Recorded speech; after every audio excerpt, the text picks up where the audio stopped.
भी अपने आप को ये नहीं कहा कि आप हमारी पूजा करो और आप सुनकर के चौंकेंगे और आपकी अदालत में हम कहना भी चाहेंगे। हमारे अनुयायी, हमको मानने वाले लोग यदि हमारी पूजा करते हैं तो हमको बहुत बुरा लगता है। हम हनुमान जी की पूजा कराने के लिए आए, खुद की पूजा कराने के लिए नहीं आए। दूसरी बात, हम भविष्य नहीं बताते। भविष्य और ब्रह्म के अलावा कोई नहीं बता सकता। भविष्य कैसे अच्छा बना सकते हैं ये बात जरूर बताएं।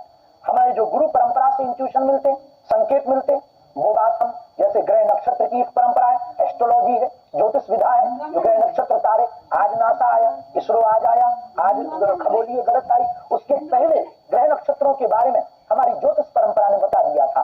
वो जो बोलते थे कि आज ग्रहण होगा तो उस दिन ग्रहण होता था, कहते थे इतने मिनट पे होगा, उतने मिनट पर ग्रहण होता था।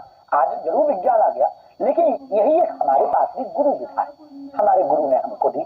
हम कोई प्रश्न करता आता है, हम प्रार्थना करते हैं कि इनके लिए रास्ता बताओ, हमें जो उचित लगता वो हम उसको लिख करके रख देते। हम भविष्य नहीं बताते। ये लोगों के मन में व्यर्थ भाव का एक वो मन में स्थापित हो गया है कि हम, जैसे आप प्रवचन कर रहे हैं, कथा कर रहे हैं, लोग पूछते हैं तो आप बता देते हैं मुझे पता है कि तुम अपने घर से प्रसाद बना के लाए हो, मैं जानता हूँ। किसी के कह देते हैं कि मुझे मालूम है किस लड़की से तुम्हारा अफेयर चल रहा है, मेरे को मालूम है। जो लोग ये बातें सुनते हैं वो कहते हैं कि कभी आसिम मुनीर की पर्ची क्यों नहीं निकाल देते। बहुत सही प्रश्न है। पहली बात तो बहुत सुंदर प्रश्न। पहली बात तो ये एक विधा है, परंपरा दरबार की, और हमारे वंशानुगत चली आ रही। हमारे दादाजी भी यही करते थे, उनके भी दादा गुरु जी। तो जैसे स्कूल के लिए बच्चे जाते हैं तो ड्रेस पहन के जाते हैं, पुलिस वाले ड्रेस पहन के आते हैं, वैसे ही हम दरबार में जब बैठते हैं, हमारी जो गुरु की गद्दी है उस स्थान पर हम आह्वान करके कुछ संकेत हमको लगते हैं।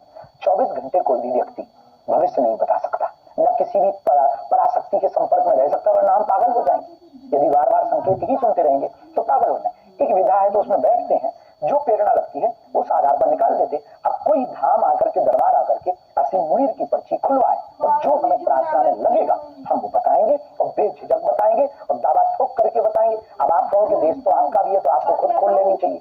तो हम प्रश्नकर्ता के आधार पर उत्तर दे पाते।